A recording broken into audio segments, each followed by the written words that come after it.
vamos falar a respeito de Saul, também conhecido como Saulo. No capítulo 9, nós temos aqui a conversão dele, né? Então, nós vimos algumas coisas, terminamos com essa questão do etíope, e o livro de Atos dos Apóstolos, nós lemos ele inteiro e comentamos, né? Por isso que a gente não está aqui agora, por exemplo, com a apostila para dar aula, porque a gente lê, na verdade, e comenta. Eu vou ler uma parte só, a gente para e depois a gente comenta o texto. Vamos lá. Diz assim: entre mentes, Saulo ainda respirava ameaças de morte contra os discípulos do Senhor. Dirigindo-se ao sumo sacerdote, pediu-lhes carta para as sinagogas de Damasco, de maneira que, eventualmente, encontrando ali homens ou mulheres que pertencessem ao caminho, estivesse autorizado a conduzir os presos a Jerusalém. Então aqui, Saulo ele pede carta para prender as pessoas do caminho. Eu falei para vocês, né? Como que era conhecido nesse momento esse movimento? Era a seita do caminho, né? Os que seguiam a Jesus Cristo eram conhecidos como a seita do caminho, tá? Agora, em Antioquia vai ser o primeiro momento em que eles vão ser chamados de cristãos, tá? De semelhantes a Cristo ou pequenos cristos. Por enquanto é a seita do caminho. Bom, entretanto, durante sua viagem, quando se aproximava de Damasco, subitamente uma intensa luz, vinda do céu, resplandeceu ao seu redor. Então ele caiu por terra e ouviu uma voz que lhe afirmava: Saul, Saul, por que me persegues? Ao que ele inquiriu: quem és, Senhor? E ele disse: eu sou Jesus a quem tu persegues.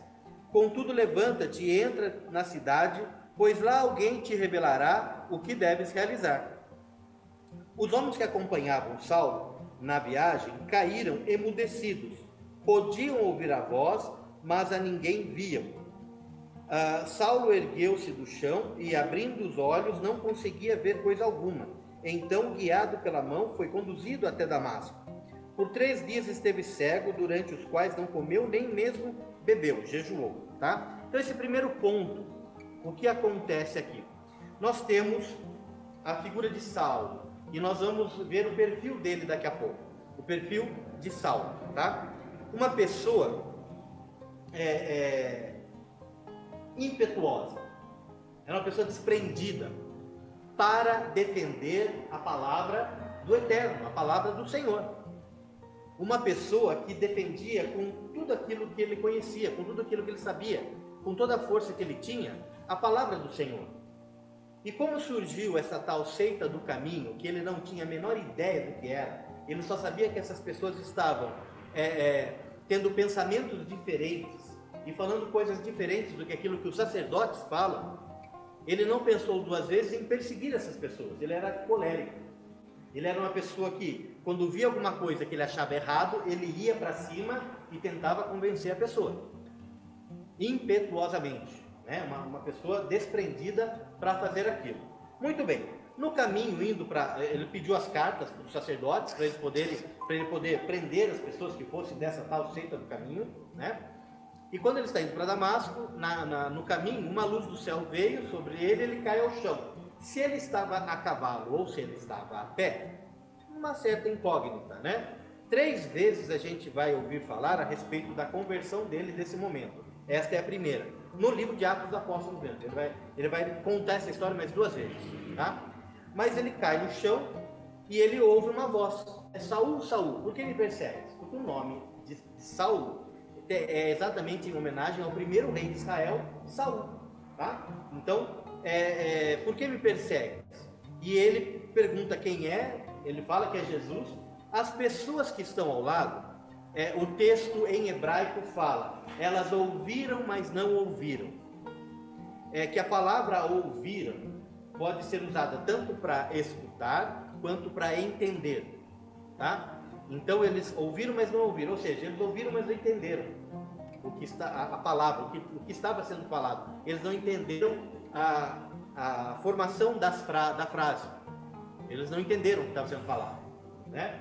E aí então, simplesmente ele levanta lá, ele está cego, e o conduzem para a cidade, porque o Senhor me falou que lá tem uma pessoa que vai recebê-lo para conversar com ele.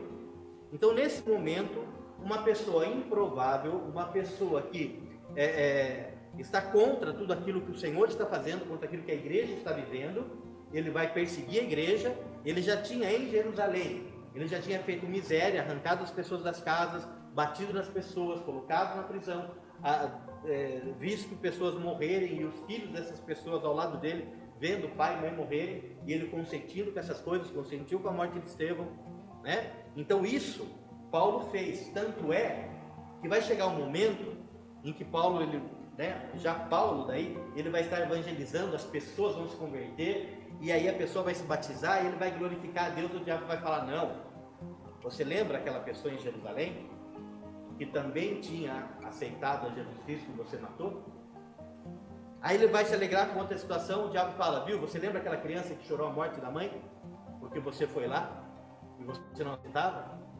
E isso era o espinho na carne de Paulo, isso era algo que remoía dentro dele, não tinha o que fazer, já tinha sido feito, ele já tinha participado disso, já tinha feito dessa forma. E o diabo, ele é campeão em jogar na nossa mente, na nossa frente, aquilo que nós fizemos no passado, aquilo que nós erramos, as coisas que nós fizemos na ignorância. Ele é expert em nos trazer para tentar nos desestabilizar. Mas nós temos a certeza hoje de quem nós somos no Senhor, de que as coisas velhas ficaram para trás e tudo se fez bem, né? E se Ele mostra o nosso passado, nós mostramos o nosso futuro e o futuro dele, né? Tá? Porque o nosso futuro é estar eternamente com o Senhor, e o dele é o lago de fogo e enxofre. Mas, né, ele é expert nisso, tá? Mas tudo bem. Então aqui, nessa situação, Saulo não está entendendo o que está acontecendo. Mas, como diz aqui, ó, era necessário, né, escolher uma pessoa para que o evangelho fosse agora até os confins da terra. Tá bom? Vamos continuar lendo. Havia em Damasco um discípulo chamado Ananias. O Senhor o chamou em uma visão: Ananias, diante do que prontamente respondeu: eis-me aqui, Senhor. Então o Senhor lhe disse: apronta-te e vai à rua que se chama Direita, e procura na casa de Judas por um homem de Tarso chamado Saulo. Eis que ele está em oração neste momento, e acaba de ter também uma visão, na qual um homem chamado Ananias se aproxima e lhe impõe as mãos para que volte a enxergar. Todavia Ananias replicou: Senhor, tenho ouvido vários testemunhos sobre esse homem, quantos males tem causado aos teus santos em Jerusalém. E ele chegou aqui com toda a autoridade dos chefes dos sacerdotes, para prender todos que invocam o teu nome. Porém o Senhor ordenou-lhe: vai, pois ele é para mim um instrumento escolhido, um vaso escolhido, a fim de levar o meu nome diante de gentios e seus reis, e perante o povo de Israel. Revelarei a ele tudo quanto lhe será necessário sofrer por causa do meu nome. Então Ananias foi, e entrando na casa, impôs sobre ele as mãos, declarando: irmão Saulo, o Senhor Jesus, que lhe apareceu no caminho por onde vinhas, enviou-me a ti, para que tornes a ver e fiques pleno do Espírito Santo. Imediatamente lhe caíram dos olhos algo parecido com umas escamas, e ele passou a ver de novo. Em seguida, levantando-se, foi batizado. E depois de alimentar-se, ganhou novas forças e passou vários dias na companhia dos discípulos em Damasco. Que fantástica essa conversão, né? Que algo extraordinário. Quer dizer, ele estava indo com um propósito de acabar com essa história, de acabar com essa seita, né, que ele tinha em mente. E ali o Senhor aparece para ele, ele é enviado para um lugar, e quando Ananias recebe do Senhor a incumbência de ir lá, aí Ananias fala: Senhor, você não está entendendo direito, você está mandando ir lá falar que o cara quer matar nós, né? Acho que o senhor não conhece ele, deixa eu contar para o senhor quem é Saulo, né? Saulo é um matador, Saulo é... Aí Deus falou para ele assim: viu, ele é um vaso escolhido, cara, vai lá. Então, às vezes, nós até temos uma certa decisão nossa sobre o que fazer ou deixar de fazer em relação a alguém. ou relação a alguma coisa, num evangelismo, numa ajuda, num aconselhamento, pela 19ª vez, indo falar com a mesma pessoa cabeçuda que não ouve, né? E ora para mim, ora para mim, irmã, ora. Não ora para mim de novo, ora. E aí tem uma pergunta: quando que nós podemos desistir de uma pessoa?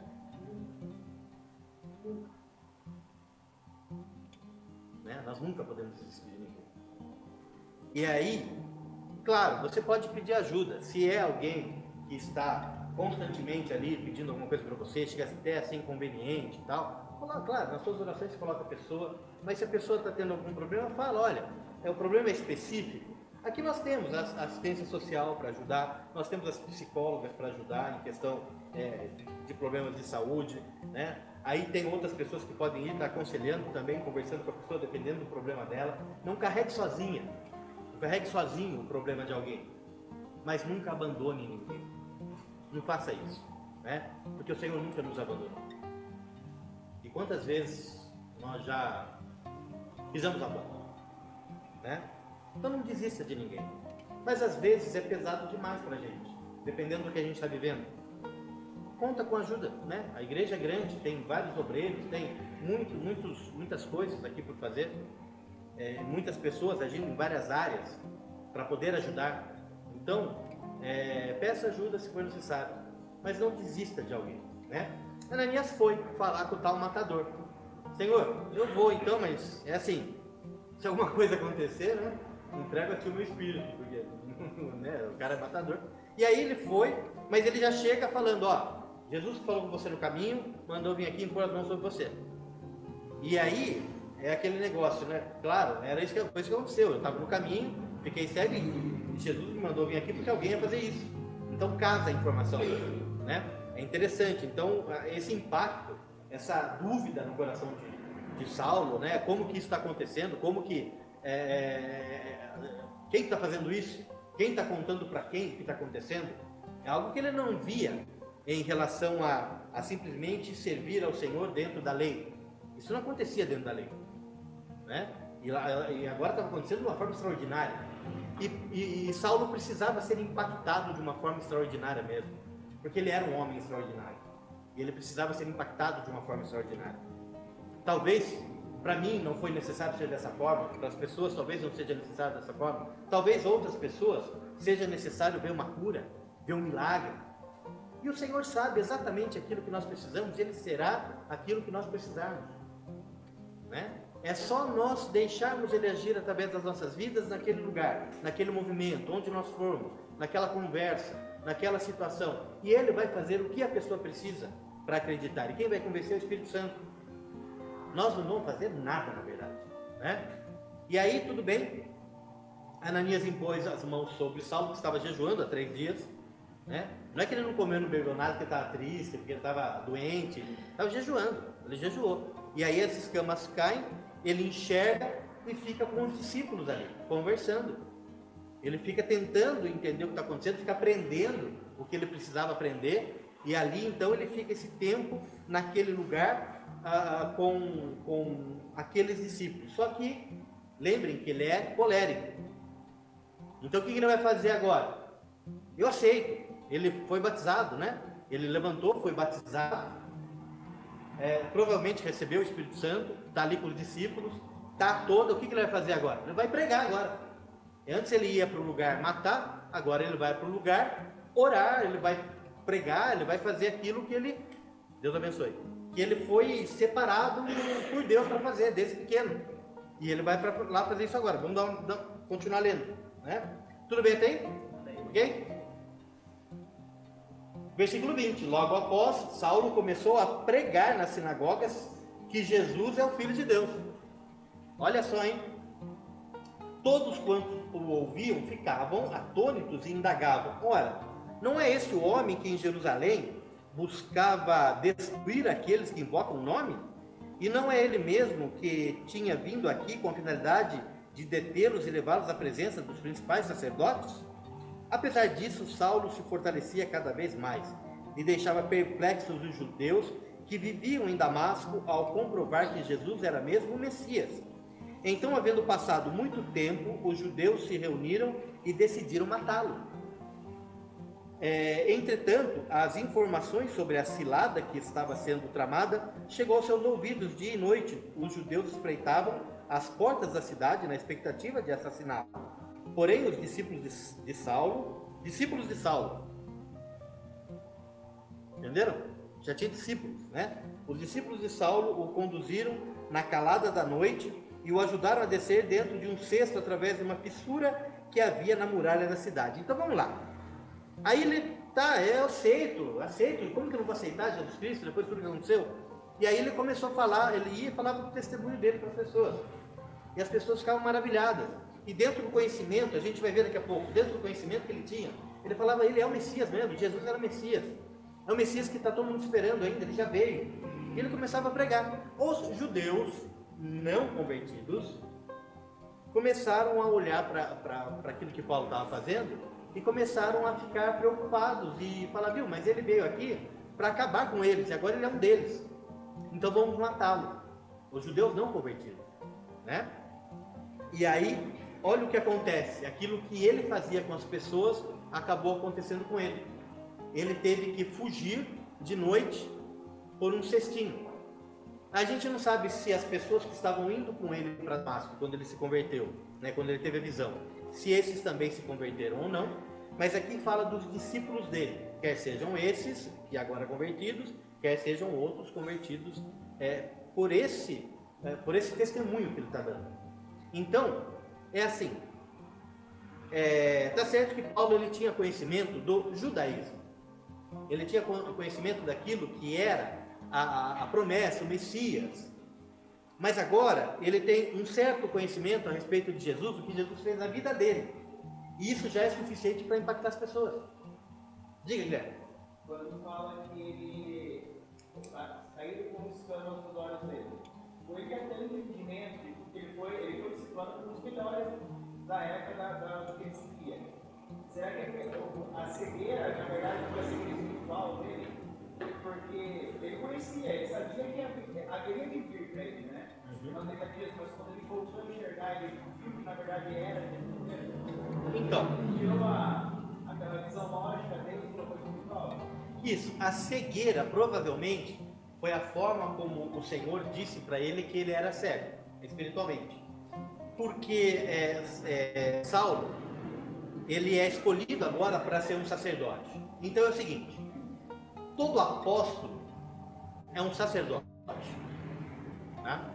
Todo apóstolo é um sacerdote, e todos nós estamos no movimento apostólico, então todos nós somos sacerdotes, tá?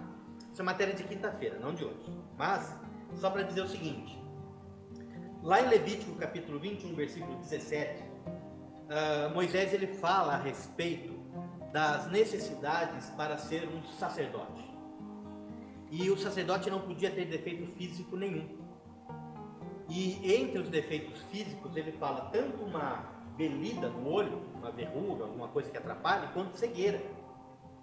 E o sacerdote não pode ser cego, nem ter nada que atrapalhe a visão dele, física, não espiritual, física. Porque naquele momento era o lúdico, era o físico que imperava, para que eles começassem a entender o espiritual que estava muito longe deles. Então, agora aqui, aplicando isso em Saulo, a nós, um sacerdote não pode ser cego, não pode não enxergar os caminhos do Senhor. O sacerdote, uma sacerdotisa, não pode não enxergar aquilo que o Senhor está mostrando. Eu sempre falo que antes nós cantávamos uma canção chamada Segura na mão de Deus, segura na mão de Deus. Ela se sentará lindo, não, chorava, rolava, né? Falava em línguas, tá bom. Mas o que significa segurar na mão de Deus? Significa o seguinte, significa que eu caí, que eu me esborrachei, que eu estou no fundo do poço, e a mão do Senhor vai me sustentar e vai me tirar de lá, e vai me pôr em pé, e me fazer caminhar. Porque o Senhor, Ele não me fez para segurar na minha mão. O Senhor não me fez para que eu segure na mão de Deus. E o Senhor também não me fez para que eu fique em pé, ali na frente do Senhor. Quando o Senhor me fez, e eu estava lá no Éden, né? Adão estava no Éden, O Senhor vinha e andava lado a lado com Adão. E aquilo que Deus via era o que Adão via.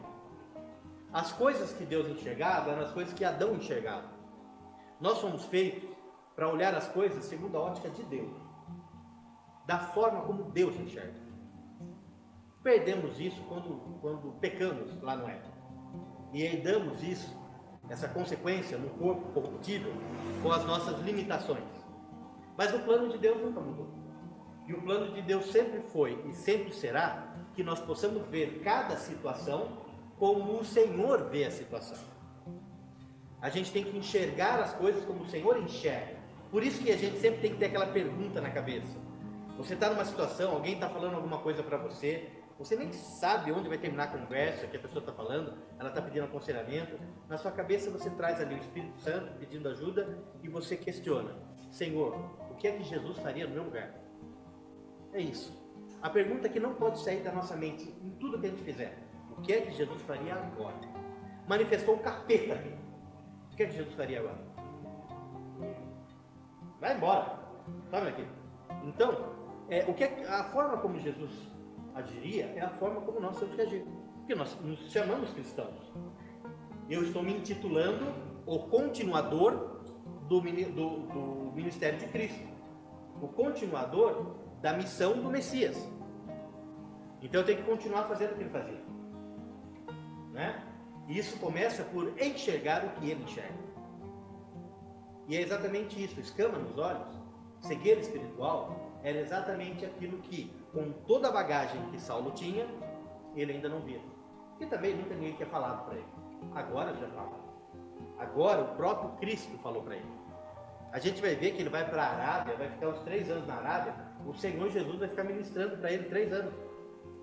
A gente vai encontrar os textos aqui.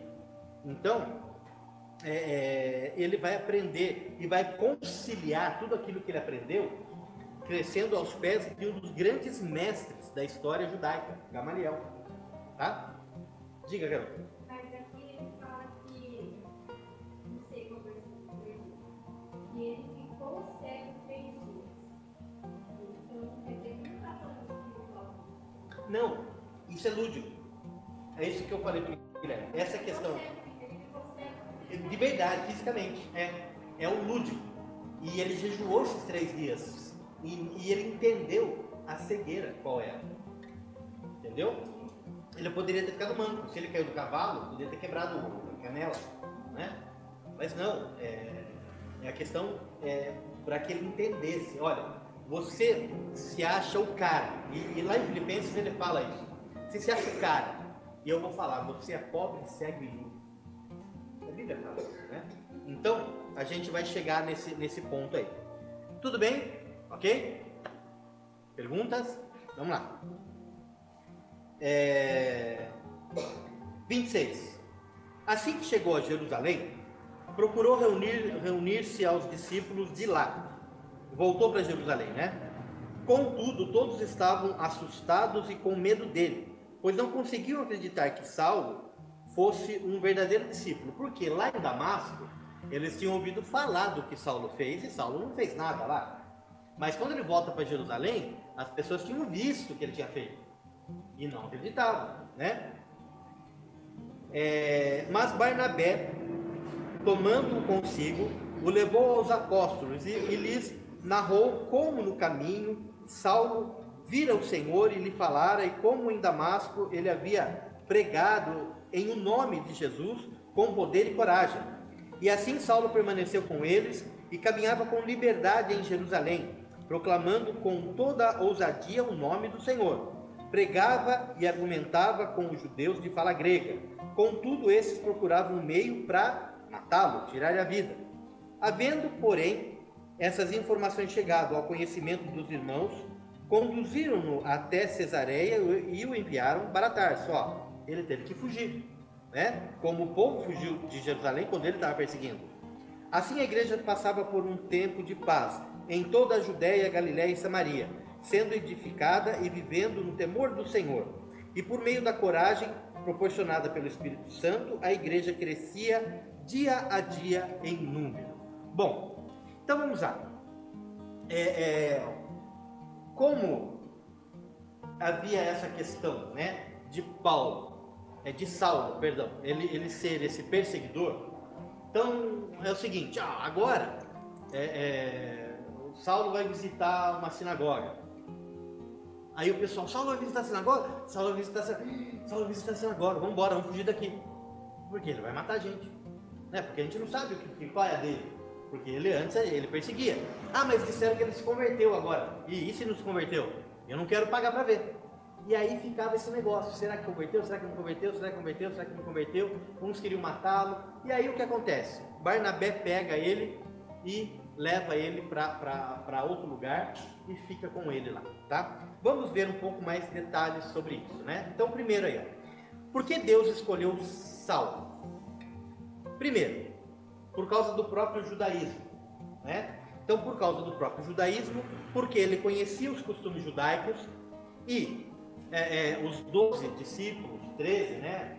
Judas sai, entra Matias, os discípulos eram judeus também, assim como Saulo era judeu. Os outros discípulos, você tinha discípulos que na sua maioria também eram judeus, né? Mas por causa do próprio judaísmo. Então, o judaísmo exigia alguém que fosse íntimo do judaísmo a ponto de afrontar o judaísmo, a ponto de mostrar o erro do judaísmo. Quem é que vai fazer isso? O cara que defende com unhas e dentes. E agora? Ele defende com unhas e dentes porque ele conhece. E ele vai falar contra agora, por quê? Porque ele conhece. E ele vai mostrar. Então, quando a gente for falar com alguém a respeito de alguma coisa, a gente precisa conhecer aquilo que a gente vai falar. Por isso que eu falo que cada um de nós tem um ministério específico. Onde quer que a gente vá, nós temos o nosso ministério. Não existe quem não tenha um ministério, tá? E aí, essa pessoa ela é colocada num devido lugar. De repente, alguém aqui é colocado para falar contra uma determinada, uma determinada seita, mas porque antes participou dessa seita.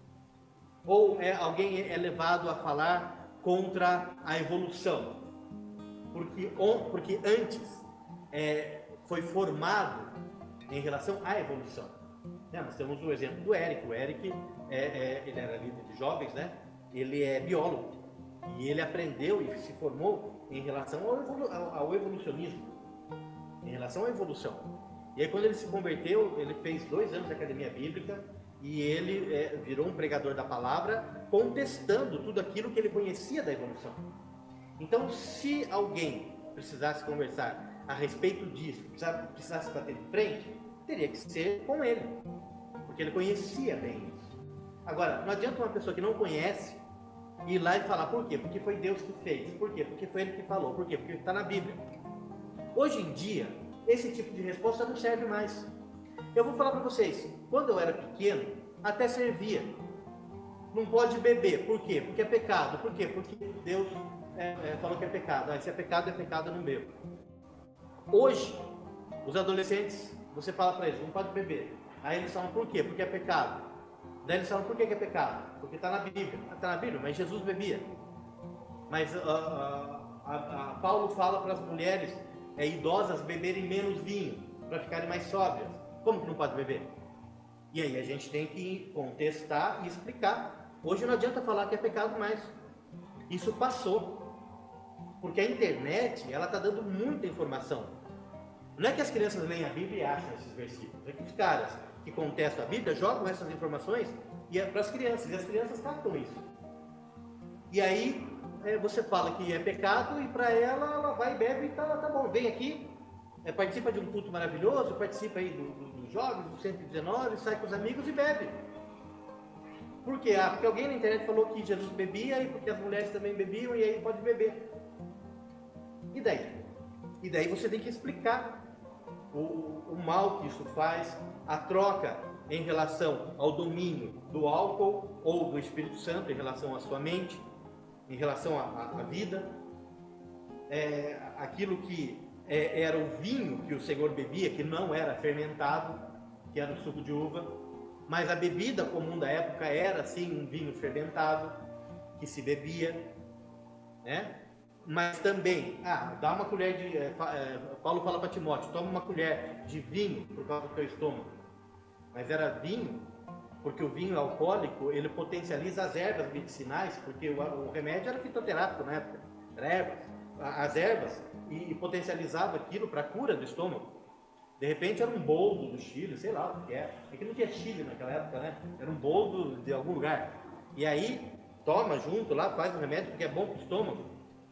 E era com a fermentação do vinho que se potencializava. Então existe todo um estudo contextual para se entender o que está falando. E as pessoas jogam só o que está escrito lá na Bíblia sem explicação. E as nossas crianças captam. Então hoje o que a gente tem que fazer? Nós temos que estudar e explicar. Quando for explicar, por quê? Porque está na Bíblia? Porque é pecado? Não. Por causa disso. E aí então você entende que está errado. E se está errado é pecado. Mas você explica. Não adianta mais falar que é pecado. Está cada vez mais fácil o acesso às informações para as crianças, que serão os jovens, que serão os adultos daqui a pouco, e vai ficar cada vez mais fácil. E nós também temos que pagar um preço um pouco maior de nos informar, de fazer a nossa parte, de assumir intensamente aquilo que a gente está aprendendo. De também perguntar, não sei também o que responder. Então pergunta que a gente vai conversar. E todas essas coisas a gente fala no curso, mas tem coisa que talvez passe. Aí está no vídeo está lá. De repente tem coisa que a gente não falou, pergunta no grupo, a gente responde. A gente pesquisa e põe para todo mundo. Mas não dá para falar mais que é errado que é pecado, e isso só não adianta. Porque você fala que é errado é pecado, e o mundo fala que está certo, que não é errado, que não é pecado. E a pessoa escolhe o que ela quer fazer, né? Bom, então vamos lá.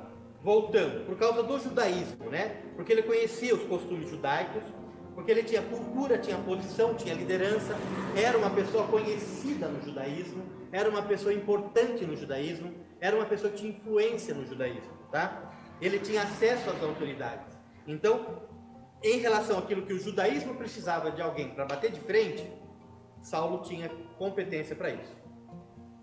Mas o Senhor não escolhe os capacitados, ele capacita os escolhidos. Vou dar um resumo para vocês. Não é que o Senhor, ele capacita os escolhidos. Você não pode falar que Paulo não era capacitado. Nem Moisés, você não pode falar que não era capacitado, né? Você não pode falar que os caras não eram capacitados.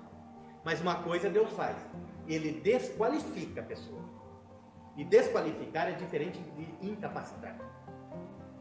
Então você tem talento, você tem os seus, aquilo que são os seus atributos, aquilo que Deus mesmo te deu, que você desenvolve, potencializado pelo Espírito Santo, é fantástico. Busca os melhores dons do teu ministério, que o negócio vai arrebentar. Mas antes disso, quando você chega, você se converte com os seus talentos, com os seus atributos, achando que é alguma coisa na fila do pão, né? O que o Senhor faz? O Senhor te arrebenta. Ele te desqualifica. Como fez com Saulo. Presta atenção, só você está cego. Você está imóvel numa cama. Você não está entendendo o que está acontecendo. Você veio com toda a autoridade aqui para me afrontar, para afrontar meus filhos. Você está numa cama agora. Mas eu vou te levantar dessa forma. Vai ser assim, assim, assim, assim. Assim, assim, assim, assim acontece. Aí quando ele levanta, tá certo. Então tá bom, né? Mas vamos lá. Aí ele começa a fazer, as pessoas começam a ter medo dele, começam a perseguir ele foge. Cadê a capacidade dele? Está fugindo agora. O Senhor desqualificou Saulo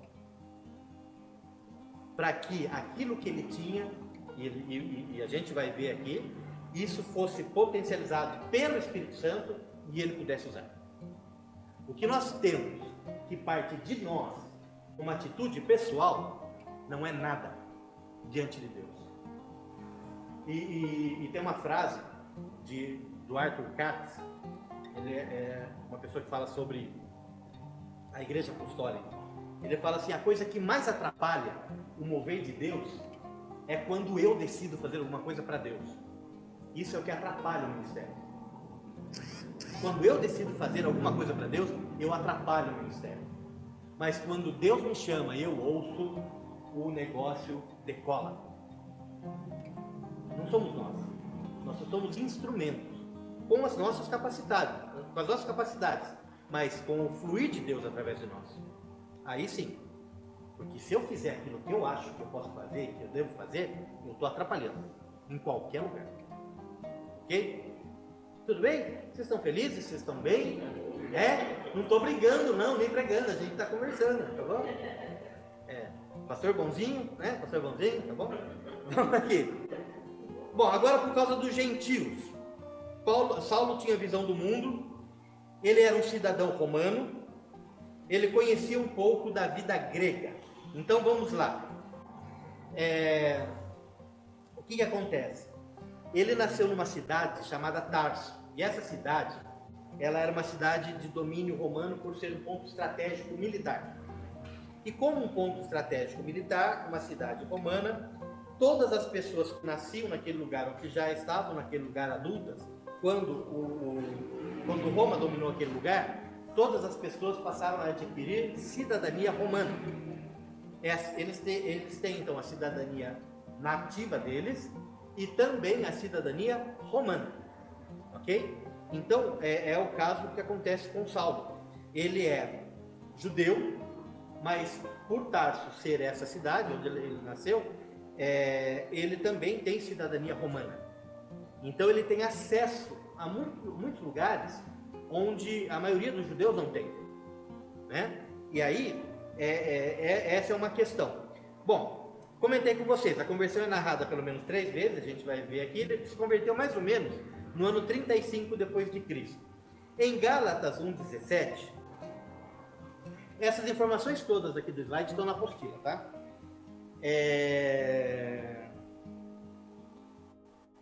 Nem mesmo subi a Jerusalém para me aconselhar com os que já eram apóstolos antes de mim, mas, sem me deter, segui rapidamente para a Arábia e depois retornei a Damasco.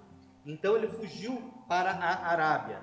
E depois a gente vai ver essa questão, né? Ali o Senhor se revela a ele também. Aí depois fala que ele visitou Jerusalém pela primeira vez, fica com Pedro ali e parte, né?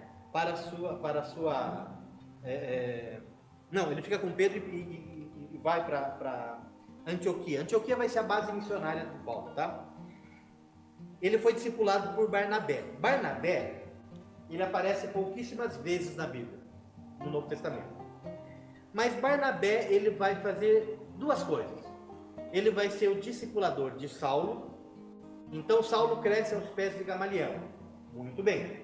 Agora, Barnabé está acompanhando Saulo ali desde Damasco, o que aconteceu, tal, volta para Jerusalém. Quando ele foge, Barnabé está com ele. Quando ele está ameaçado de morte em Jerusalém, ele vai leva Paulo embora e fica com ele. Leva Saulo embora e fica com ele.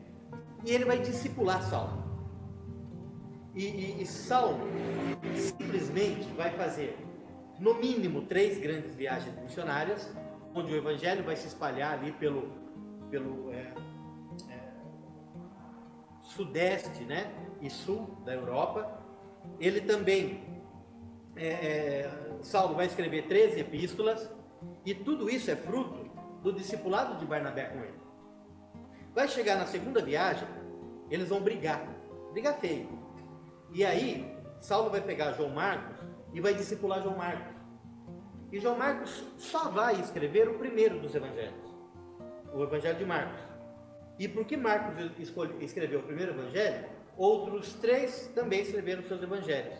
Então, do discipulado de Barnabé, quase um anônimo, sai praticamente o Novo Testamento quase inteiro. Porque Barnabé discipulou grandes homens de Deus. Mas ele mesmo não aparece. Porque o chamado de Barnabé era discipulado. E o chamado desses grandes homens é o feito que eles tiveram. Então, se você for ver, se a gente tirar algum personagem dessa história e nada acontecer, esse personagem principal é Barnabé. Se você tirar Barnabé, para. Saulo não tem o discipulado que ele deveria ter, porque Barnabé tinha a linguagem que Saulo precisava ouvir. Não é qualquer pessoa que ia discipular Saulo também. Da mesma forma João Marcos, né? Então, assim, as pessoas não querem pôr nem o nome de Barnabé no filho.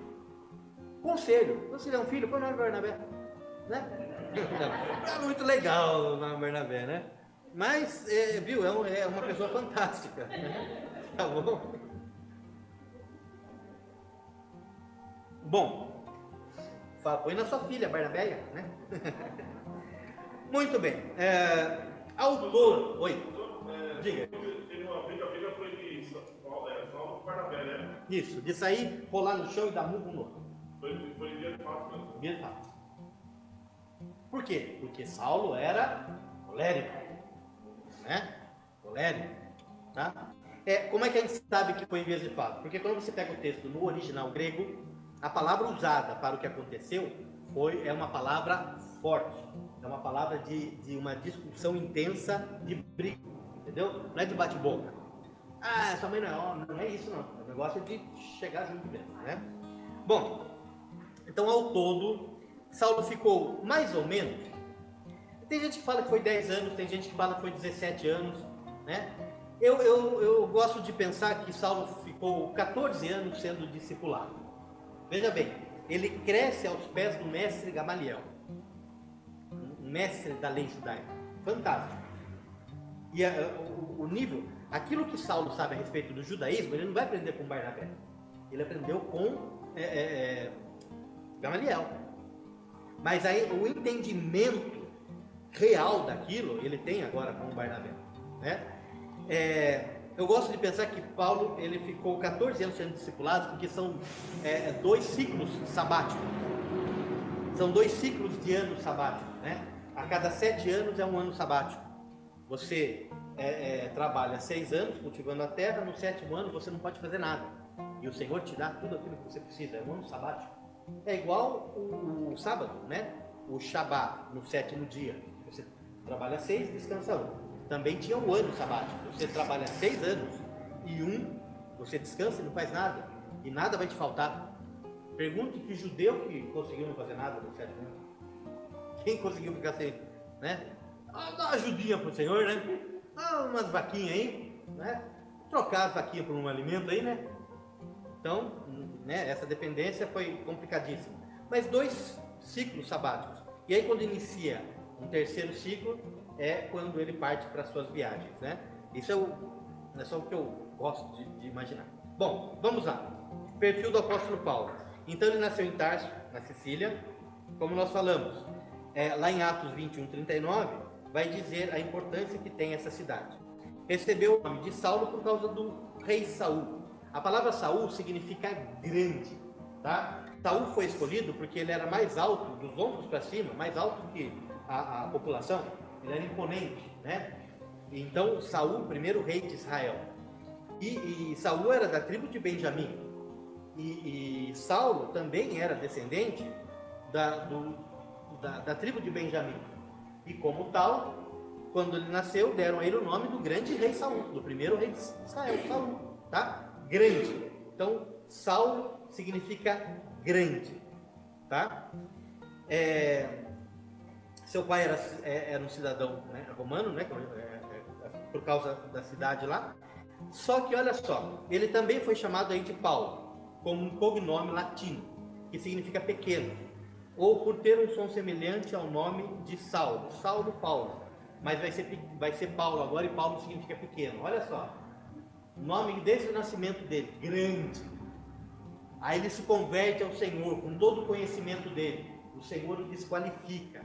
E aí, ele tem um nome já que ele não gosta, ele já tinha um nome romano, que ele não gostava, que era Paulo, que é pequeno. Não sou pequeno, eu sou grande, eu sou Saulo.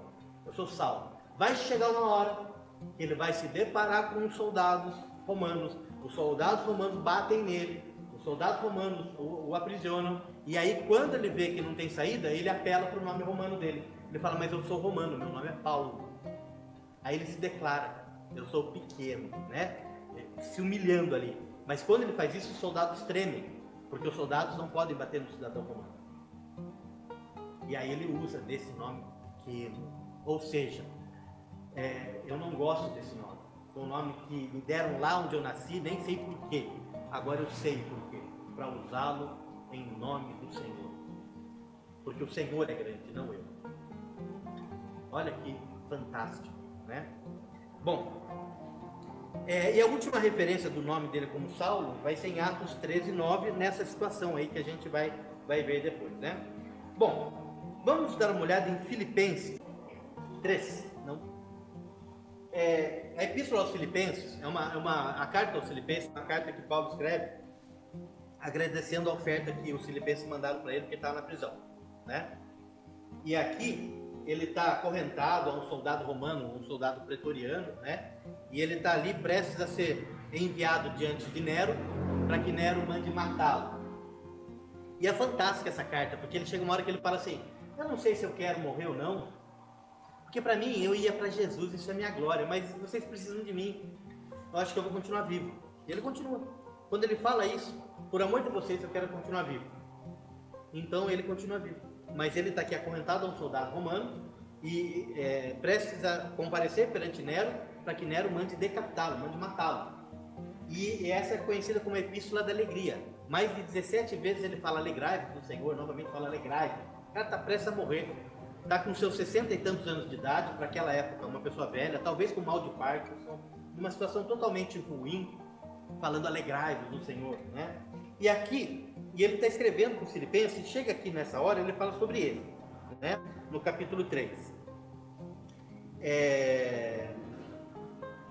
A partir do versículo, quer ver? Deixa eu ver aqui. A partir do versículo 4, ele diz assim: embora eu também tivesse razões para alimentar a minha convicção, ora, se alguém julga que tem motivos para confiar em si mesmo, na carne, eu tenho ainda mais. Quer ver? Eu fui circuncidado ao 8º dia de vida, filho da descendência de Israel, da tribo de Benjamim, hebreu de hebreus, quanto à lei, fariseu, quanto ao zelo, perseguidor da igreja, quanto à justiça que há na lei, irrepreensível. Então, olha o que ele era. Esse era eu. Se alguém acha que por ser alguém você vai ser respeitado, presta atenção. Olha, eu era isso daqui. Eu fui circuncidado, eu sou de Israel, da tribo de Benjamim, do primeiro rei, né? Hebreu de hebreus mesmo, fariseu, de uma das duas dos principais partidos políticos de Israel. Quanto ao zelo da lei, eu persegui a igreja, eu sou irrepreensível quanto à justiça que há na lei. Então, todo o sinédrio, quando eu chegava, todos me respeitavam. Eu estava prestes a ser um dos grandes de Israel. Eu estava prestes a ser uma pessoa das mais importantes do meu país. Então, Paulo ele tinha muito a perder quando ele se converteu. Né, Saulo? Ele tinha muito a perder quando ele se converteu. Ele perdeu o respeito do povo, ele perdeu a posição dele, o dinheiro e o poder que isso representava, perdeu tudo isso. E olha o que ele fala aqui, a partir do versículo 7. Todavia, o que para mim era lucro, eu passei a considerá-lo como prejuízo por causa de Cristo. Mais do que isso, compreendo que tudo é uma completa perda, quando comparado à superioridade do valor do conhecimento de Cristo Jesus, meu Senhor, por quem decidi perder todos esses valores, os quais considerei como refúgio, a fim de ganhar a Cristo. Só que na minha Bíblia não está escrito refúgio, está escrito esterco. Refúgio é o resto do que não presta. Esterco é o cocô do boi. Quando eu achava que eu era o cara, quando eu conheci Cristo, e Cristo pendurado numa cruz, ensanguentado, morrendo por minha causa, eu percebi que eu era uma merda. É isso que eu era. É isso que ele está falando. É isso. Eu não era ninguém, nada, e não sou ainda. Se sou alguma coisa, sou por causa dele, pelo Espírito dele que habita em mim. Esse aqui é o cara que foi escolhido por Deus para levar o Evangelho fora dos limites de Jerusalém. Olha que intrepidez, que audácia. Nunca pregue assim no altar, tá? Se você falar assim, fala cocô. Porque se você falar, né, as pessoas, elas, ai, que bocudo, que besteirento esse pastor. Então não fale. Mas a gente está numa aula e eu estou dizendo, o que é esterco? Ah, é orgânico. Não, é orgânico não. É orgânico não, é sintético. É orgânico, né? É sintético. É sintético nada, é da gasolina, não é. É o cocô do boi. Uma diarreia de vaca, é isso que é. Entendeu? E aí é só fezes, né? E é isso que ele fala que ele era. Acabou. Viu? É que a gente lê a Bíblia com aquela poético, espiritual e poético, né? Quando a gente foi estudar Gálatas, Paulo está xingando, está metendo a boca, tá? E aí a gente vai entender que Paulo está bravo, xingando e metendo a boca. Escrevendo uma carta assim. E a gente acha que bonito, que poético, que lindo. Não é nada. O cara estava bravo. Se tivesse na frente, ele matava. Se tivesse uma faca, dava 2 quilos no cara. Bom, então vamos lá. Então ele era esse cara, né? Saulo era judeu puro da tribo de Benjamim, tá? Cresceu aos pés de Gamaliel, está lá em Atos 22, 3. Tinha uma irmã também que vivia em Jerusalém, também está lá em 23, 16. Fariseu iminente, Gálatas 1,14, Atos 26, está lá, né? Que ele era prestes a ser absorvido como um líder do farisaísmo, tá? Ele tinha uma profissão, a profissão dele em Atos 18:3, ele era fabricante de tendas, mas não é fabricante de qualquer tenda. Ele fabricava as tendas para o Império Romano, para os soldados armarem nos seus acampamentos de guerra. Então ele fazia a tenda para os romanos, e os romanos usavam essas tendas quando eles iam matar as pessoas, né? Eles faziam acampamento, estavam lá, aí eles saíram para a guerra, matavam, tal, voltavam, desarmavam, ele fazia essas tendas. E aí existem algumas pessoas que questionam o próprio trabalho, achando, será que esse trabalho é pecado esse trabalho, não é pecado esse trabalho? Bom, o trabalho, a porta que o Senhor abriu para você, é uma porta de bênção sobre a tua vida, né? Agora, de repente, você sabe muito bem que aquele trabalho, ele leva a alguma coisa que não é boa, e que o seu coração não gosta, mas não é você que está dando o destino para aquilo que está sendo feito.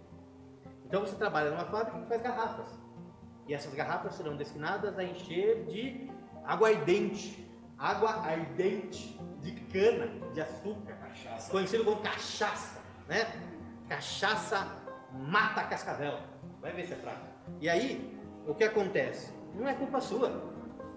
Aí não vou trabalhar porque essa fábrica não viu, você está dando garrafa. Você não tem culpa do que está acontecendo, né? Então, é assim. Mas se você não está bem ali, pede para que o Senhor te mostre qual é o motivo que você está ali, evangelize com o teu testemunho a pessoa que está ali para você ganhar para Jesus e peça para Ele abrir outra porta. Porque tudo tem motivo. Todo lugar onde a gente está, existe um motivo para a gente estar onde a gente está. E a gente tem que enxergar com os olhos do Senhor. Ok? Enxerga. E quando você cumprir o seu momento ali, o Senhor vai fechar essa porta. E quando Ele fechar essa porta, não se desespere. Se alegre, porque o Senhor só fecha uma porta para abrir outra melhor para você. Se alegre no Senhor. Ok? Então Saulo fazia tendas, né? Fazia parte do Sinédrio, a gente viu, foi contemporâneo de Cristo. Ele nasceu mais ou menos entre os anos 2 a 5 depois de Cristo, então ele foi contemporâneo, tá? Bom, Paulo de Tarso prosseguiu sob o poder controlador do Espírito Santo e veio a tornar-se o maior nome da história do cristianismo, ou seja, o maior nome da história do cristianismo. O maior nome da história é o nome de Cristo, Jesus. Esse é o maior nome. Mas Paulo é a segunda pessoa mais influente da face da terra. O primeiro é Cristo, o primeiro é Jesus, o segundo é Paulo e o terceiro é Maomé. São as 3 pessoas mais influentes da história.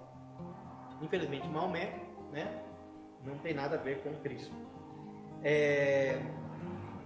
Realizou em nome do Senhor Jesus muitas coisas e milagres, participou de 4 viagens, sendo 3 missionárias, e escreveu 13 cartas, né? Então esse foi o apóstolo Paulo. Então nós vimos aqui um pouco do perfil, do porquê que ele foi escolhido, da força que ele tinha, da ousadia que ele tinha, do conhecimento que ele tinha, tanto para impactar dentro do judaísmo, quanto para levar ao gentil aquilo que o gentil não conhecia, ou até conhecia, mas era impedido de ouvir pela ignorância judaica. Por quê? Lembrando, no começo, e vai ter essa controvérsia aqui depois, quando as pessoas, quando você está falando dentro de Jerusalém e da Judéia, você está falando com os judeus. Quando você vai para Samaria, e já foi para Samaria, o pessoal ficou meio assim, o que está acontecendo? Aí agora, Saulo vai para os confins da terra, e as pessoas vão começar a falar o seguinte: não, Saulo falou que é para você ser cristão, para você se converter ao cristianismo, tudo bem, só que antes de ser cristão, você tem que ser judaizante. Então o cara não era judeu, e Paulo vinha, evangelizava e ia embora. As pessoas que ficavam ali no lugar, como líderes, que eram antes fariseus, eram líderes judaicos, para não perder o controle sobre as pessoas, o que eles falavam? Tá bom, mas antes de ser cristão, então você tem que ser judaizante, você tem que ser inserido na cultura judaica e na religião judaica, e daí você vai se tornar um cristão. Quando Paulo fica sabendo disso, ele escreve uma carta e fala: para, o judeu é alguma coisa? E aí ele fala, lá na Epístola aos Gálatas mesmo, ele fala: vocês são herdeiros de Abraão, da mesma forma, né? Então Paulo fala: para com isso, tá? Mas tinham algumas pessoas que queriam isso ainda. Então Paulo fala: não, você como gentil, você é tão cristão quanto um judeu que converteu-se ao Senhor. Ok? Muito bem. Alguma pergunta? Alguém quer cantar uma musiquinha, contar uma piada? Tudo bem? Até aqui tudo bem? Tomar uma água para não dormir?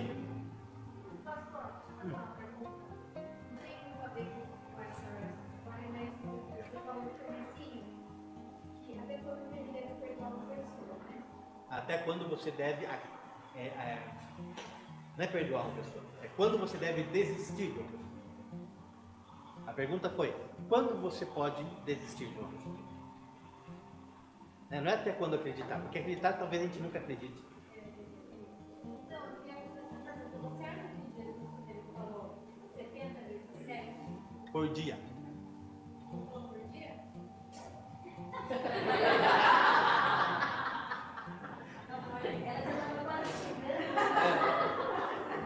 Aí o judeu que é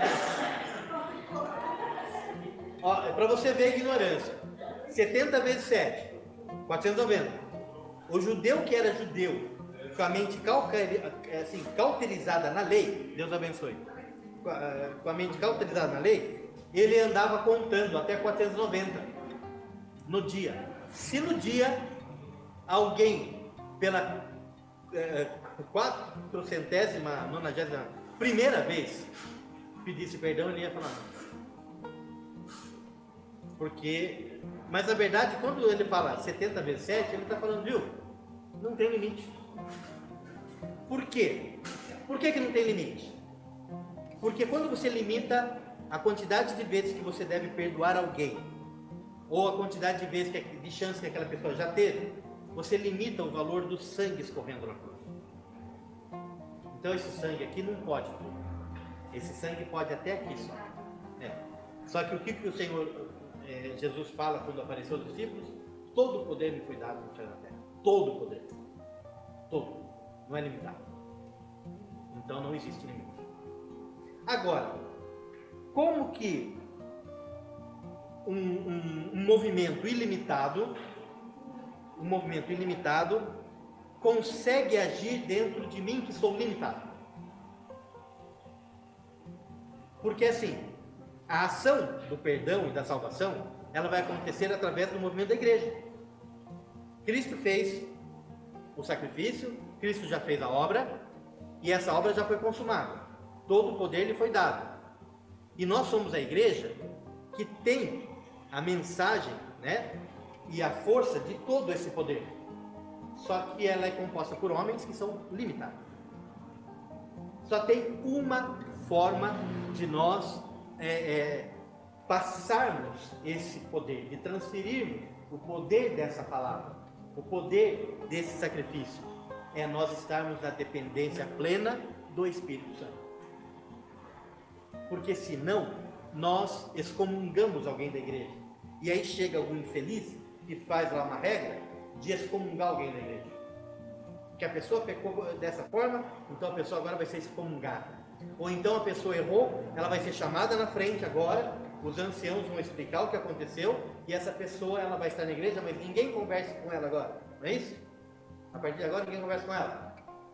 E isso acontece nas igrejas. Isso acontece por aí. Nós já conversamos em aula sobre isso, né? E aí? Como que nós podemos fazer isso? Que direito eu tenho de falar assim, Jesus, espera aí, não é tudo não que vale isso aí. Essa cruz aí não vale tudo não. Não tenho, né? Mas eu, na minha carne, não aguento mais esse infeliz fazendo coisa errada e eu tendo que perdoar. Então vamos conversar com o pastor, vamos conversar com os líderes. De repente é uma questão de um casamento, e a igreja sempre vai apostar no casamento, e a igreja tem ferramentas para ajudar no casamento, mas existe a forma correta de ajudar e de aconselhar no casamento. De repente é com uma outra pessoa, de repente é com um filho, de repente é com alguém que você ama, mas não aguenta mais, e volta a falar, você não está sozinho, peça ajuda, a igreja está aqui para ajudar.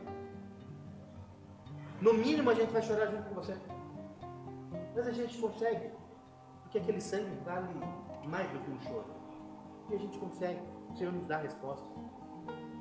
Ok? Muito bem. Tudo bem até aqui? Mais alguma coisa? Pergunta? Oi?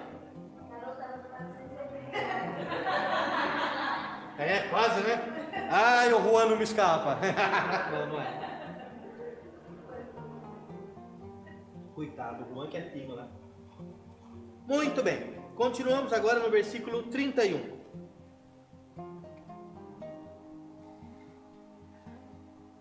Vamos falar um pouco sobre Pedro agora, ok? Também não era uma pessoa tranquila, né? Vamos lá. Aconteceu que, viajando Pedro por toda parte, chegou também aos santos que habitavam em Lida. 9:32. Eu falei 31. 9:32. Então Pedro chega aos santos que habitavam em Lida. 33. Ali encontrou um homem paralítico que se chamava Enéas e que estava prostrado numa cama fazia 8 anos. Então Pedro lhe afirmou: Enéas, Jesus o Cristo cura a ti. Levanta-te e arruma a tua cama. E ele se levantou no mesmo instante. E viram-no todos os que moravam em Lida e Samaria, os quais se converteram ao Senhor. Entre mentes havia em Jope uma discípula chamada Tábita, que em grego significa Dorcas. Se eu não me engano é gazela, tá? Significado. Que se dedicava ao ministério das boas obras e ajuda financeira aos pobres. E aconteceu que naqueles dias ela ficou muito doente e morreu. Seu corpo foi banhado e colocado em quarto no andar superior da casa. Como a cidade de Lida ficava próxima a Jope, quando os discípulos ficaram sabendo que Pedro estava ali, logo enviaram-lhe 2 homens com o seguinte pedido: não te demores vir até nós. Então, levantando-se Pedro, partiu com eles. Assim que chegou, levaram-no ao aposento do andar de cima da casa. Todas as viúvas o rodeavam chorando e mostrando-lhe os vestidos e outras roupas que Dorcas havia feito para elas, enquanto estava viva. Pedro pediu que todos deixassem o quarto. Em seguida, ajoelhou-se e orou. Dirigindo-se à mulher morta, ordenou-lhe: Tábita, levanta-te. Ela abriu os olhos e, vendo a Pedro, sentou-se. A seguir, ele lhe deu a mão e ajudou-a a colocar-se em pé. Então, chamando os santos, principalmente as viúvas, apresentou-a viva. Esse fato se tornou conhecido por toda a cidade de Jope, e foram muitos os que passaram a crer no Senhor. Pedro ficou muitos dias em Jope, hospedado na casa de um curtidor de peles chamado Simão. Então olha aqui, que fantástico isso, né? Pedro, o cético, o negador, né? Aquele que negou o Senhor, aquele que arrancou a orelha do soldado, aquele que era também, fazia tudo pela própria consciência, jamais poderia curar um paralítico como o Senhor curou, jamais poderia ressuscitar um morto como o Senhor ressuscitou, né? E então ele chega ali numa cidade e ele faz esse milagre. Esse milagre ele foi usado para as conversões ali, para espalhar o evangelho tão maravilhosamente que chegou na cidade vizinha, né? E ali morre uma mulher, ele vai para lá também e o Espírito Santo opera através da vida dele. O que significa isso? Significa que não existe limite. Não existe limite para aquilo que a igreja possa fazer. Não existe limite para aquilo que o enviado do Senhor possa fazer. Se essa pessoa estiver 100% plenamente na dependência do Espírito Santo. Se essa pessoa não depender dela para nada. Se essa pessoa acreditar verdadeiramente. E Pedro tinha visto esses milagres aqui. Ele viu a filha de Jairo ressuscitar, né, que já estava morta. Também o filho da viúva de Naim. Viu aquele paralítico ali do lado do tanque de Betesda. Ele tinha visto. E o Senhor Jesus, e Lázaro, né? E o Senhor Jesus chega num momento que fala assim: viu, tudo isso que vocês ouvem falar de mim, todos esses milagres que vocês veem, nada disso é de mim. Mas o Pai que está no céu, Ele faz todas as coisas. Porque não foi Jesus que ressuscitou ninguém, nem foi Jesus que curou ninguém. Porque o mesmo poder que estava sobre Jesus estava sobre Pedro. E Pedro não era um Deus. O Deus Filho era Deus. Mas quando Ele tabernaculou entre nós, Ele deixou de lado todo o seu poder e viveu na dependência do Espírito Santo. E Pedro aprendeu isso. E nós não podemos duvidar. Aliás, talvez eu não tenha força suficiente para acreditar que eu vou impor as mãos sobre uma pessoa e alguma coisa vai acontecer. Talvez eu não entenda que isso está acessível para mim. Na minha limitação, na minha ignorância, no momento que eu estou vivendo diante de Deus, na minha fraqueza humana. Mas uma coisa eu digo para você: você pode duvidar de você, mas nunca duvide de Deus. Nunca duvide do poder da cruz. Nunca duvide do poder de Jesus Cristo. Quer duvidar de você? Não tem o que fazer. Só o Espírito Santo para te convencer que você é um vaso escolhido, que você é uma pessoa especial, que você está aqui porque o Senhor te quis aqui, quis que você ouvisse, quis que você aprendesse e quis que você fizesse prova de tudo aquilo que você tem ouvido. Mas enquanto você não chega nesse nível, eu vou dizer uma coisa: só não duvide do poder de Cristo. Pastor, duvidar de Deus é como se estivesse duvidando do Espírito Santo. Sim, duvidar de Deus é você não acreditar que ele pode. Quer dizer, como é que você acredita que você é salvo se você não acredita em Deus? Né? Então, não tem lógica isso. Então, o blasfemar contra o Espírito Santo é quando você vê o milagre acontecer e você não dá crédito ao Espírito Santo. Então você blasfema contra o Espírito Santo, ou você toma o lugar do Espírito Santo. Foi o Espírito Santo? Não, fui eu. Foi o Espírito Santo? Não, eu não. Isso daí, na verdade, não é ele. Isso daí é uma outra força. Isso daí é um outro Deus. Então, esse é um pecado contra o Espírito Santo. Quando a gente toma o lugar que é do Espírito Santo. Isso então é uma blasfêmia contra o Espírito Santo. Você duvidar do Espírito Santo, você duvidar de Deus, você duvidar de Jesus, isso é a fraqueza humana. Você atribuir o que você está vendo, você acredita, você só nega. E esse negar é o problema, né? Porque foi o que Lúcifer fez. Ele via o Senhor e negou a ele a glória que lhe era devida. Ele acreditava, mas ele negou a glória ao Senhor. Esse é o pecado contra Deus. que a gente fala que é um pecado, que não tem perdão, né?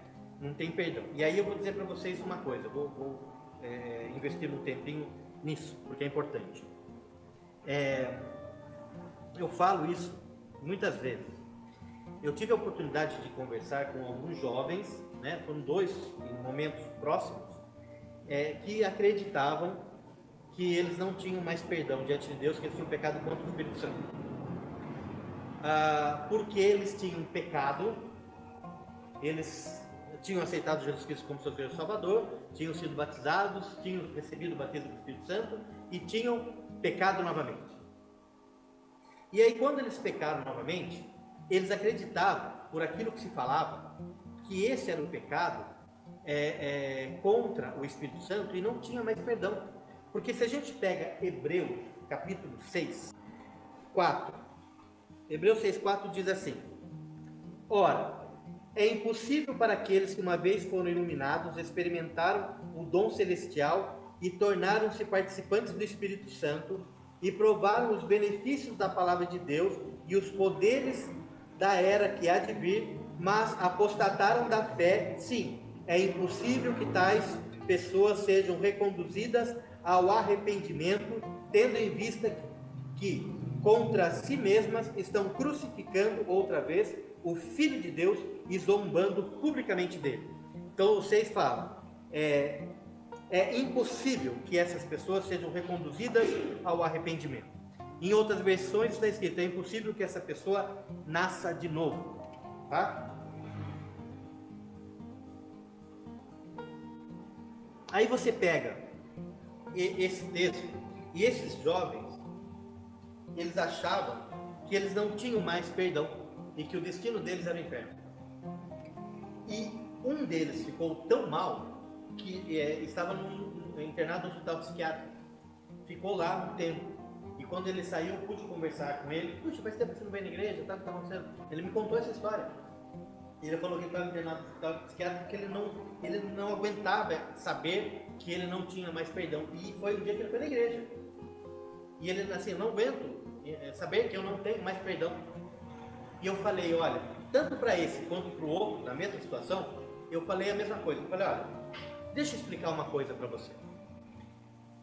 Quando a pessoa está longe de Deus, longe, e essa pessoa pecou contra o Senhor, e essa pessoa está vivendo uma vida de apostasia, ela nem se preocupa se Deus está nem aí com ela ou não. Ela não tem mais a mente dela voltada para o Senhor. Ela não entende se ela está salva, se ela não está salva. Isso não é mais a linguagem dela. Mas eu vou falar, você quer a prova de que o Espírito Santo está com você e esteve todo esse tempo? Esse seu incômodo, essa sua angústia, ela não é criada pela sua carne nem pelo diabo, mas é o Espírito Santo que está junto com você. E o Espírito Santo está tentando te explicar o seguinte: você está me querendo de novo. Como que eu não vou ter você de novo? Porque se você realmente estivesse longe de mim, você não estaria nem aí comigo. Você me deseja. Significa que ainda há ligação. Significa que ainda há perdão. Significa que ainda há chance. E esse texto de Hebreus, ele fala o seguinte: a pessoa pecou contra o Senhor, né? A pessoa pecou a vida inteira. Aí ela conheceu Jesus Cristo, aceitou Jesus Cristo como seu Senhor e Salvador. Ela se batizou. Ela buscou, ela foi cheia do Espírito Santo, ela fez a obra, ela fez um monte de coisa e ela apostatou da fé, ela caiu, né? Só que antes, quando eu pecava, eu não tinha consciência do pecado, eu não tinha a consciência do que estava acontecendo diante de um Deus que eu não conhecia. Então eu não tinha medo, receio, não tinha nada. Mas agora que eu já nasci de novo e eu me arrependi, agora, se eu pecar, que é o que o texto fala, eu não tenho como chegar diante do Senhor e falar assim: olha, eu não sabia, eu quero nascer de novo. Não, você já nasceu, você não tem como nascer de novo. O que acontece agora é o seguinte: você está chegando para Deus como da primeira vez, Da primeira vez você aceitou, você falou: Pai, eu aceito a morte do teu filho pela minha morte, eu troco, e o Senhor me dá a vida. Agora você está falando para ele de novo: Pai, eu aceito a morte do teu filho pela minha morte, mas agora eu estou falando: Pai, mata ele de novo para mim. E quando eu peco de novo, sabendo o preço que foi pago pela minha salvação, não existe um nascer de novo. Porque no nascer de novo, as coisas velhas ficam para trás. Mas agora que eu já conheço, e eu saí e voltei, eu não sou inocente mais, como eu era. Agora eu peço perdão para o Senhor, tendo conhecimento de que eu não devia ter feito nada disso, e que eu tenho culpa nisso. Mas que mesmo eu tendo culpa e sabendo disso, isso não me dá o direito ao perdão. Só me dá o direito ao perdão se o Senhor matar a Cristo de novo por mim. E eu me arrebento com esse sentimento. Eu odeio isso, eu me odeio por isso. Porque eu tenho que pedir perdão de novo, sabendo que já foi muito cruel quando isso aconteceu da primeira vez.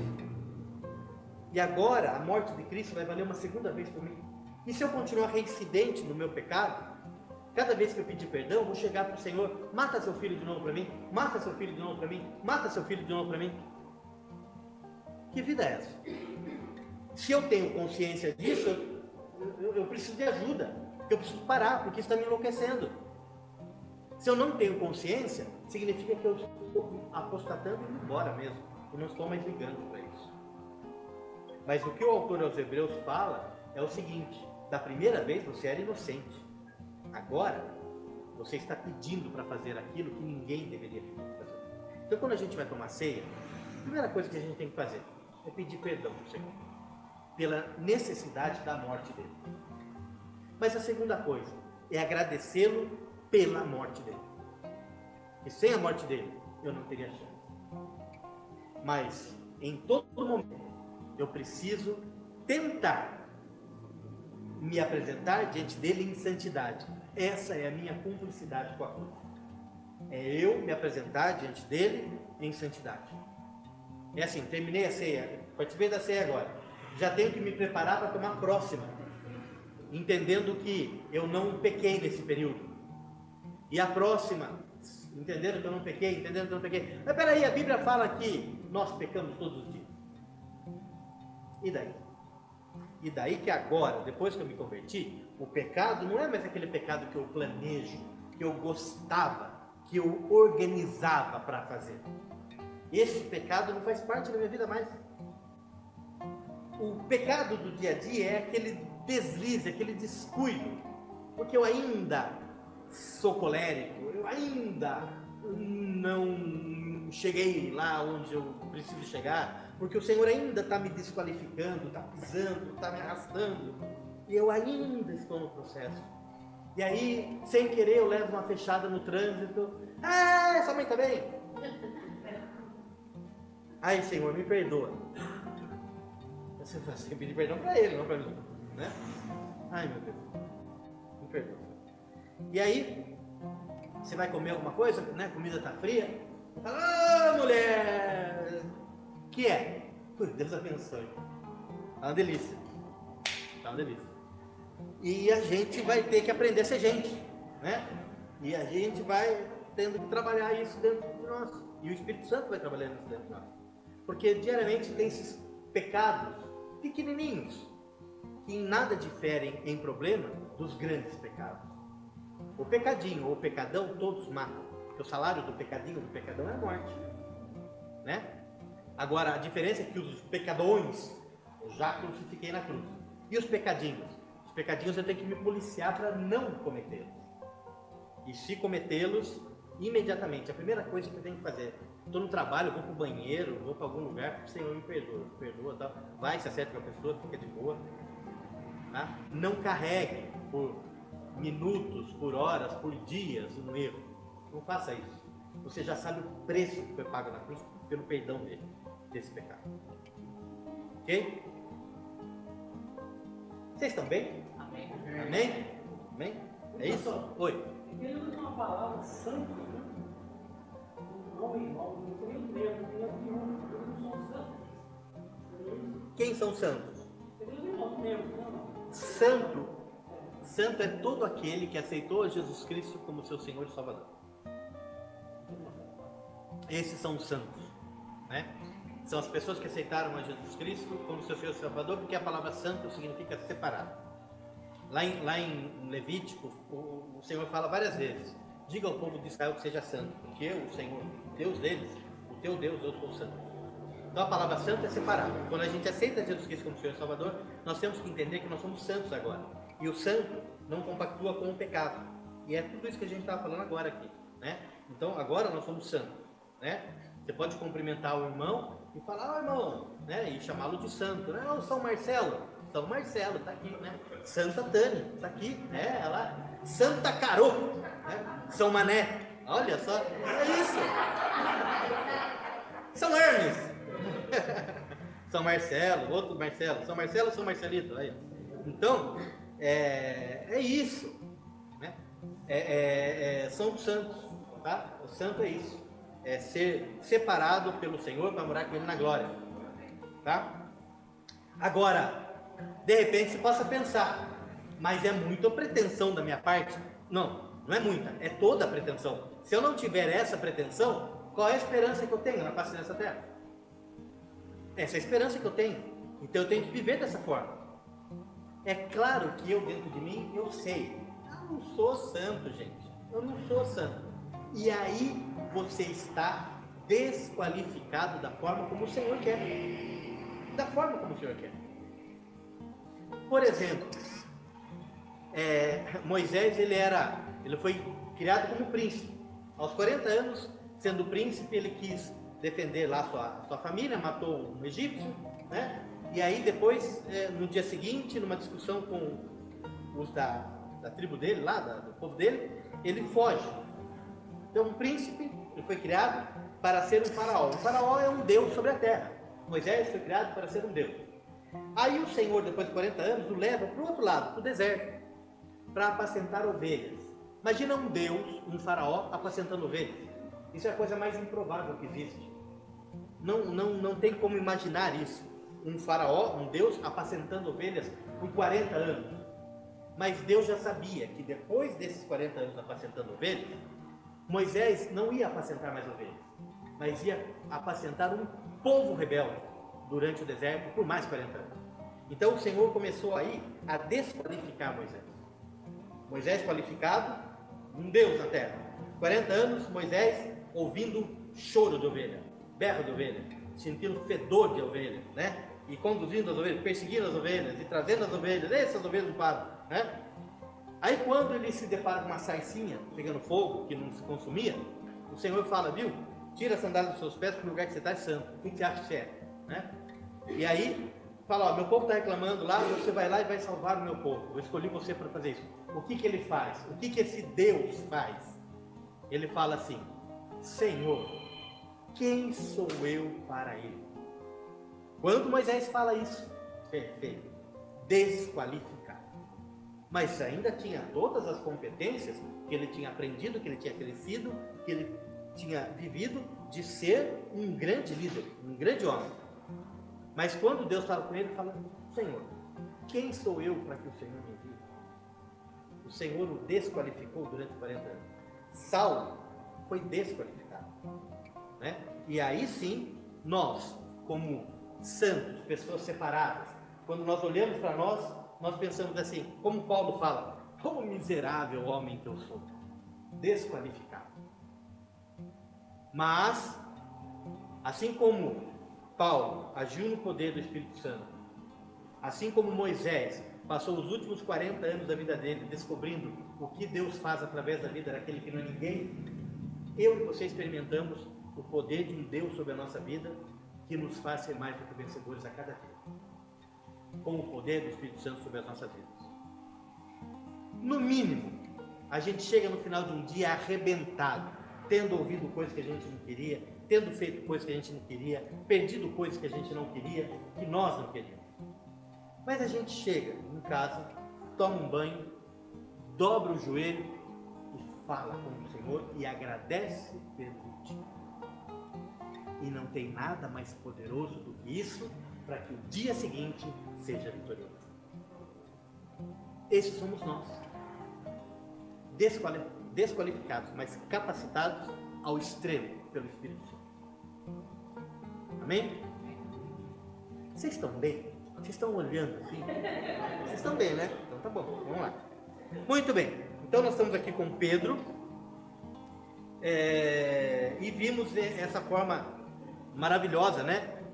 Em que o Senhor trabalhou ali a vida de Pedro. E essa passagem agora é uma passagem que eu tenho assim como sendo uma das mais tremendas, né, que a gente tem aqui em relação a conversão, em relação a... Eu vou ler rapidamente, daí a gente fala para a gente encerrar a aula. Capítulo 10. Havia em Cesareia um homem chamado Cornélio, chefe de um regimento de 100 militares, um centurião do regimento militar conhecido como italiano.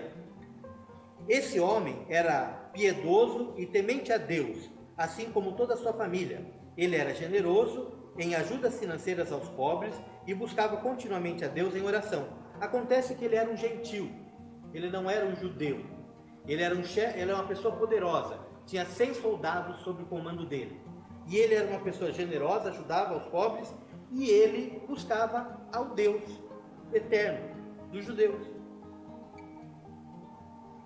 Era aquilo que ele tinha ouvido ou aquilo que ele tinha presenciado que converteu.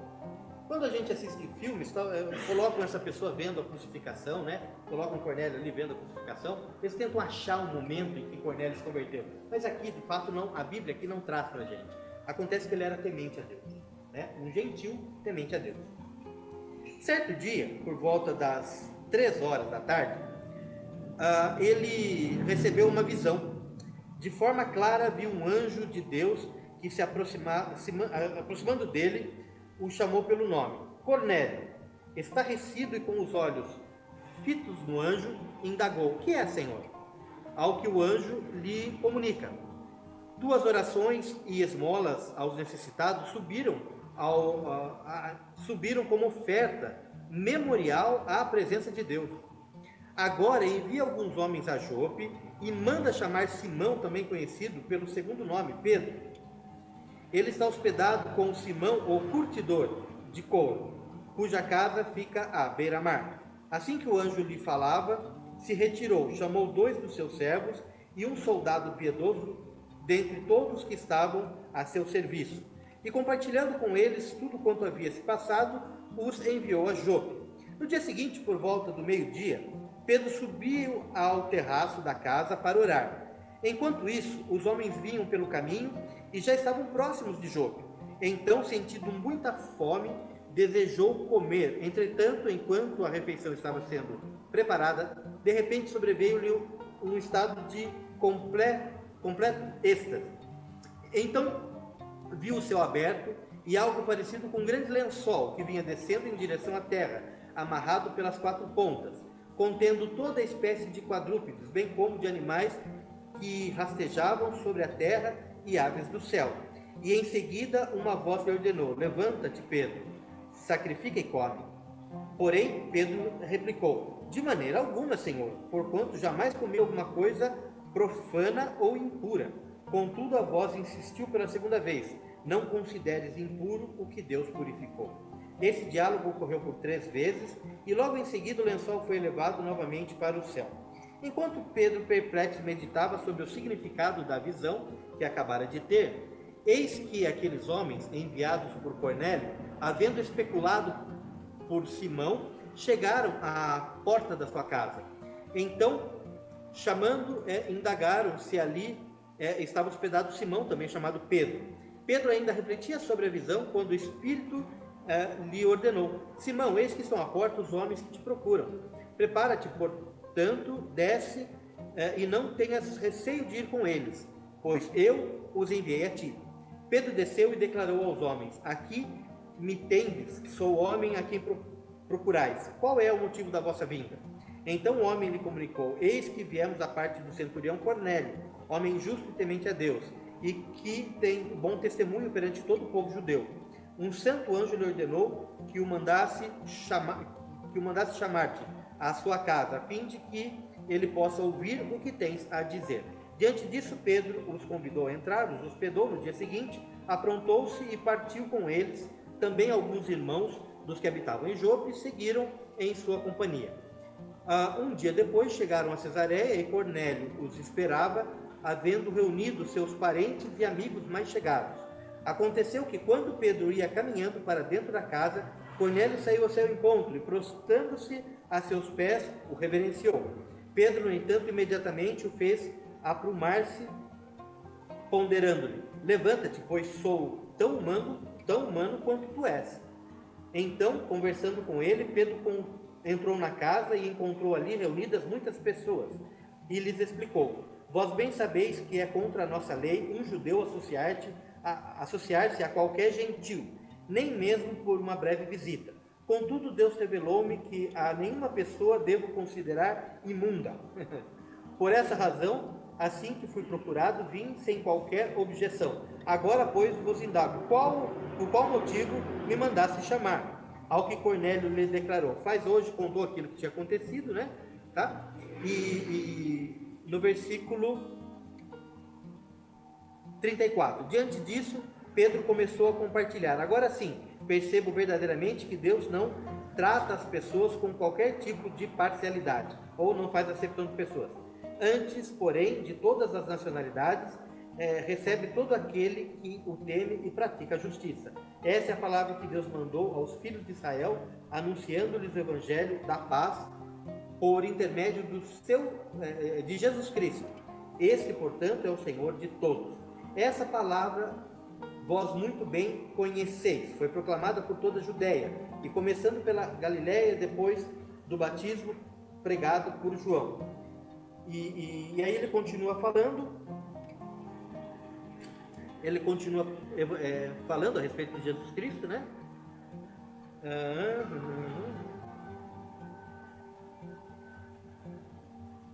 Versículo 44. E aconteceu que, enquanto Pedro ainda pronunciava essas palavras, o Espírito Santo desceu de repente sobre todos os que ouviram a mensagem. Muito bem, então o que acontece aqui? O centurião Cornélio tem lá a visão, ele manda buscar a Pedro. Pedro tem uma visão do lençol descendo com toda espécie de animais, e desde a antiguidade, né? Desde antes de Noé, já havia uma distinção entre animal puro e animal impuro, e havia ali uma orientação do Senhor em relação a isso. E o animal impuro, ele não era comido, não era alimento, né? E aí o judaísmo sempre levou isso muito a sério. Existem vários motivos para isso, tá? Nos momentos corretos a gente estuda a respeito disso, mas Deus dá uma visão exatamente sobre tudo isso, né? Sobre todos os animais. E nisso, ele fala para Pedro: mata e come. E ele fala: não, eu não vou comer aquilo que é imundo. E aí Deus fala para ele: mas viu, jamais considere imundo aquilo que eu fiz, aquilo que eu criei. E nisso, então, ele fica pensando a respeito dessa visão. Acontece todo esse deslocamento dele, e quando ele chega na casa do Cornélio, Cornélio conta a visão que ele tinha tido, né? E aí Pedro entende, fala: eu entendi então. Então significa que a palavra, a mensagem de Cristo, né, é para todos os povos. Só que quando ele fala isso, o Espírito Santo vem sobre todos ali, e todos são cheios do Espírito Santo. Na próxima aula a gente vai ver que Pedro vai ter que dar conta disso. E que história é essa que o Espírito Santo descer sobre o gentil? Eles não estavam entendendo ainda. Mas o que acontece? Nesse momento se cumpre uma profecia de Jesus em relação a Pedro, né? Por quê? Porque o Senhor entregou a chave dos céus para Pedro. E os católicos, né, acham que Pedro vai estar recebendo as pessoas quando as pessoas morrem e vão para o céu. As crianças acham que é o Pedro que faz chover, né? São Pedro que vai chover, que tem a chave do céu. Mas Pedro recebeu a chave do céu da mão do Senhor. Significa o seguinte: Pedro, ele abriu as portas da salvação tanto para judeus. Em que momento? Em que momento? No momento que eles estão ali no cenáculo, e aí ele entende aquilo que precisava ser feito, o conserto é feito, o Espírito Santo desce sobre eles saem pelas ruas de Jerusalém, Pedro prega, e 3.000 almas se convertem. A primeira pregação do cristianismo foi de Pedro, e as 3.000 almas que estão ali se convertendo, é a porta dos judeus, do judaísmo, né? É o judaísmo tendo a porta aberta para receber a Cristo. A chave na mão de Pedro, abrindo a porta para que os judeus aceitassem a Jesus Cristo. Cornélio, ele é um gentil, ele é um romano, ele não é um judeu. E aqui agora, antes de ir para lá, Deus teve que dar uma visão para Pedro, dizendo que não considere imundo aquilo que eu criei, porque tudo é meu e nada é impuro. E quando ele chega ali, ele entende o que essa mensagem quer dizer, ele prega o Evangelho, as pessoas são batizadas com o Espírito Santo, e a chave então do Evangelho aos gentios, né, da porta sendo aberta aos gentios, é aberta por Pedro. É certo que Paulo será conhecido como apóstolo dos gentios, mas a porta é aberta por Pedro. Pedro agora abre a porta, abriu tanto para o judeu como para o resto do mundo. Isso é a chave do céu na mão de Pedro. Ok? Tudo bem? E aqui então, eles ouvem essa palavra, aceitam e o Espírito Santo desce sobre eles. E a semana que vem a gente vai ver o que acontece.